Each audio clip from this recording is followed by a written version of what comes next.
Week 7 of the 2021 college football season is now over, and today, as we head into Week 8, I'll be giving you guys my updated rankings for this week of the 2021 college football season. And looking back at Week 7, saw some major upsets. Iowa lost to Purdue.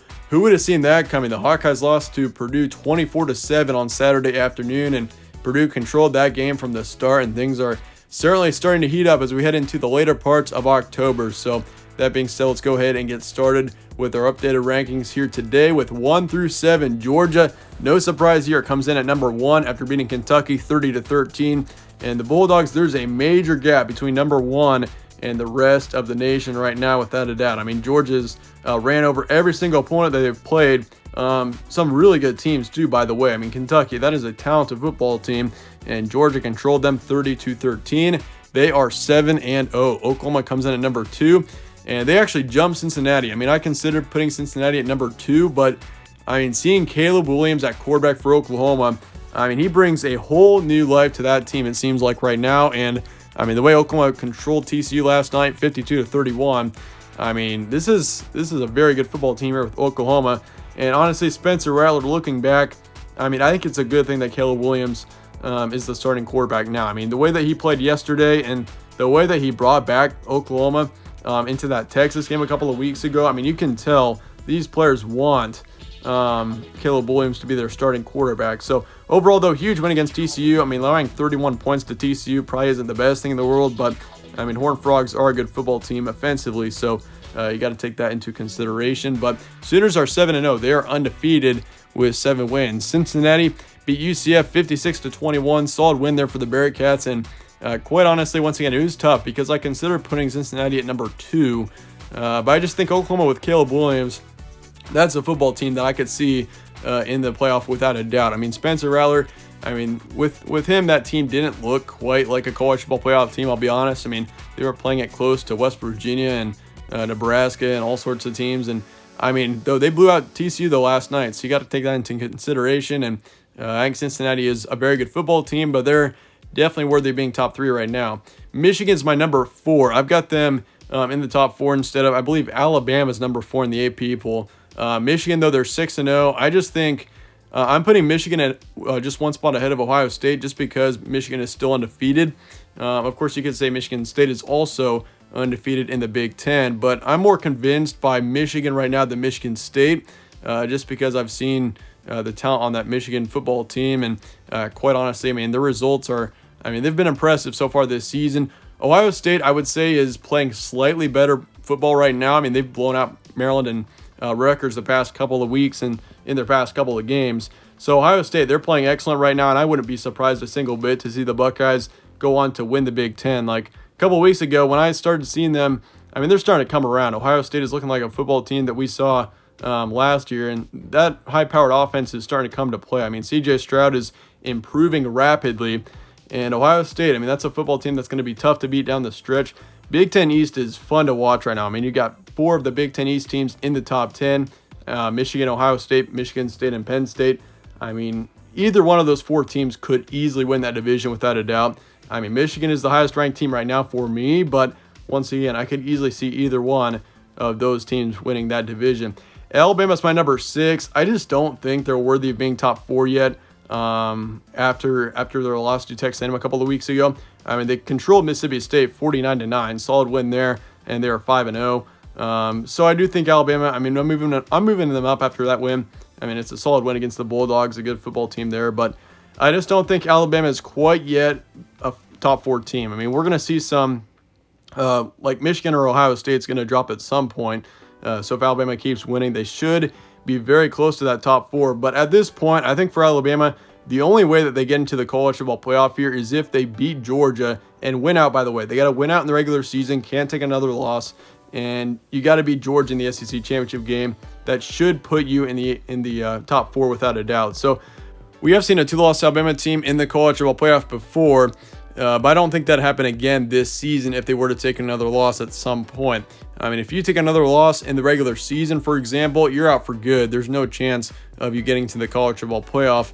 But if you lose in the SEC championship game to a good Georgia football team and you're already ranked in the top 4 and plenty of upsets happen. I mean, potentially we could see the Crimson Tide in the top 4, but I mean, that's just unlikely if you ask me. So yeah, best bet for Alabama, got to win out. Michigan State's my number 7. They beat Indiana 20-15, solid win for the Spartans. And some of you guys may ask why I don't have Michigan State ahead of Ohio State, because I did mention earlier the main reason why I've got Michigan ahead of Ohio State is because with Michigan being undefeated instead of Ohio State, who's got 1 loss earlier in this season. But for Michigan State, I still got to see a little more out of the Spartans. I mean, they're a very good football team. Peyton Thorne, he's looking great. I mean, Kenneth Walker is potentially the best running back in the nation. So, I mean, they've got plenty of talent. But Michigan State, they have played a couple of closer games, a couple of questionable games. I mean, of course, they had a close one here to Indiana, which, I mean, Indiana's a decent football team, so don't get me wrong there. But, I mean, I still got to see a little more out of Michigan State for me to rank them any higher. But I do think that's a very talented football team that is very capable of being in a New Year's Six bowl game once we get to December, without a doubt. Moving on to 8 through 14, though, Penn State's my number 8, and that's a football team that is, I mean, they're very talented as well. Sean Clifford, I haven't heard much about him. Hopefully he's back for Penn State soon, because, I mean, Penn State without Sean Clifford, it's going to be pretty tough for them to win that East Division, especially considering how talented and how competitive of a division it really is. And I told you guys in the last rankings for Week 7, if Penn State had Sean Clifford for that entire game against Iowa, they would have won that game.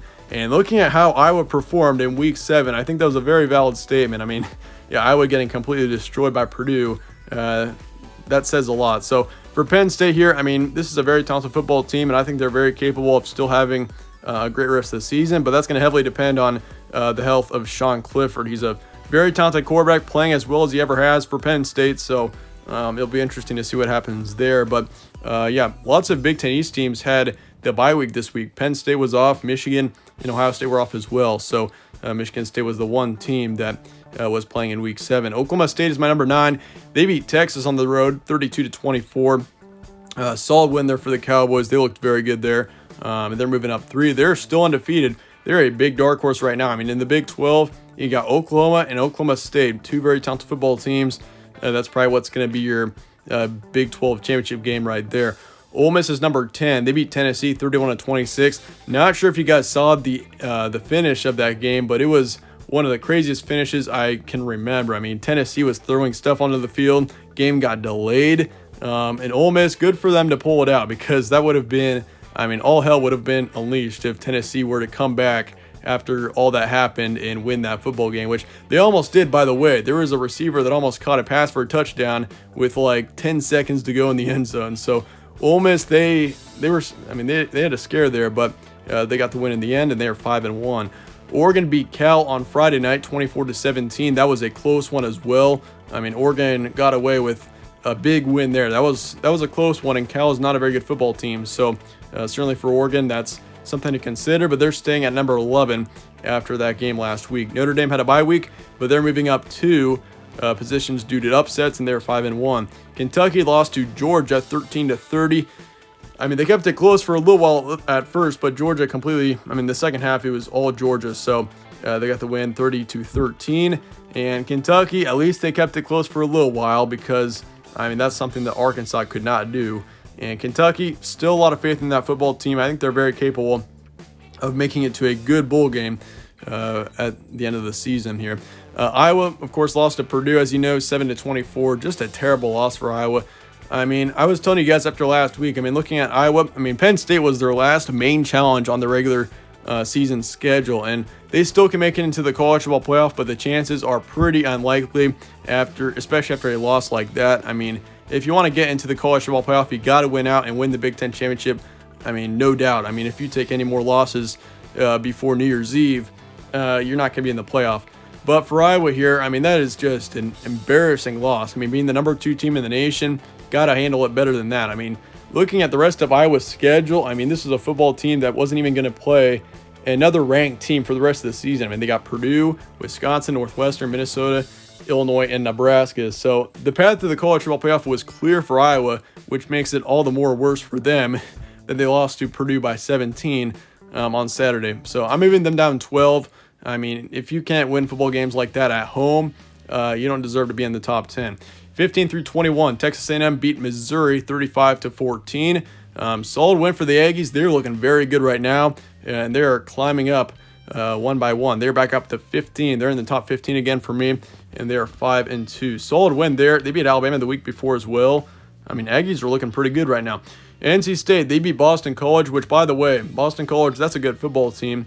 And NC State controlled them from the start. 33-7 was the final score. They're moving up 5 positions after that win, and they're 5-1 as well. And if you guys watched my bowl projections video last week, I actually predicted NC State as the ACC champion. And after that performance against Boston College, I'm even more confident that NC State could very well be the ACC champion this season. I mean, if Clemson wins the title of the ACC this year, I would be very surprised. I mean, the way that Clemson played against Syracuse, I mean, that offense especially has got some issues. But, I mean, NC State, I like that football team. I think they've got a chance to win an ACC title this season. Coastal Carolina is my number 17. They're moving down 1 during their bye week just to make room there for Texas A&M and NC State, who are jumping above them. Wake Forest is number 18. They're moving up 2 positions in their bye week at 6-0. It'll be very interesting to see how they do for the rest of the season. They're the only undefeated ACC team remaining, but I think NC State is slightly better than Wake Forest. I mean, NC State's got a much better resume than Wake Forest, even though Wake Forest is still undefeated. I mean, NC State's beaten Boston College and Clemson. Wake Forest has had close games to Louisville, and I mean, it's Wake Forest. I still got to see a little more out of them for me to rank them any higher. Auburn's my number 19. They beat Arkansas 38-23, controlled the Razorbacks there. Solid win for the Tigers. They're looking pretty good as well. They're moving up 4 positions in my rankings after last week, and they are 5-2. Baylor beat BYU 38-24. Baylor is a major dark horse. They are 6-1. Not many people are talking about them, but Baylor is they're looking pretty good. They did take a loss, I think, to Oklahoma State previously, but the way that they played against the Cougars there, very impressive win for Baylor, and they're into the top 20 and entering the rankings this week. Pittsburgh is number 21, and I'm convinced that this Pittsburgh team is for real as well. I mean, don't sleep on that team as well. They could definitely win the ACC as well. I mean, NC State, Pitt as well. I mean, both of those teams are very capable of winning a conference championship game this season. Pitt had a solid win over Virginia Tech there, 28-7. Game was a blowout. And Pittsburgh, by the way, that was a road game as well. They played very well from start to finish. 22-25, I got San Diego State at 22, beat San Jose State. 19-13 was the final score there, and they are 6-0. SMU had a bye week, but they're entering the rankings this week. So SMU finally cracks the top 25. Purdue is number 24. Who would have seen that? I mean, Purdue in the top 25 of the AP poll is, they're 25 in the AP poll, and they're 24 for me after beating Iowa there 24-7. I mean, they looked very good. I mean, offensively, they played excellent against a very good defense, and the passing game that just killed Iowa. And I mean, defensively, they look very good as well. So yeah, Purdue's my number 24, and they are 4-2. Utah enters the rankings at 25 after upsetting Arizona State there 35-21, and they look solid as well at a 4-2 record. And Arizona State drops out of the rankings from 15. Florida drops out after past week. Arkansas was 18. Texas was 22. BYU was 25 last week. So once again, we saw 5 teams drop out of the rankings this week. Insane college football season. I mean, we've seen some insane upsets and a lot of upsets too, by the way.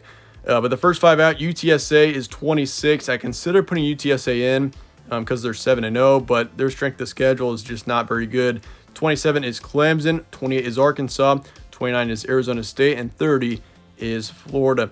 That's going to wrap it up today for my Week 8 rankings. Let me know your thoughts in the comments below on my rankings here today. So I appreciate you guys all watching, though, as always. Stay tuned for more from All Sports Central. See you guys all later.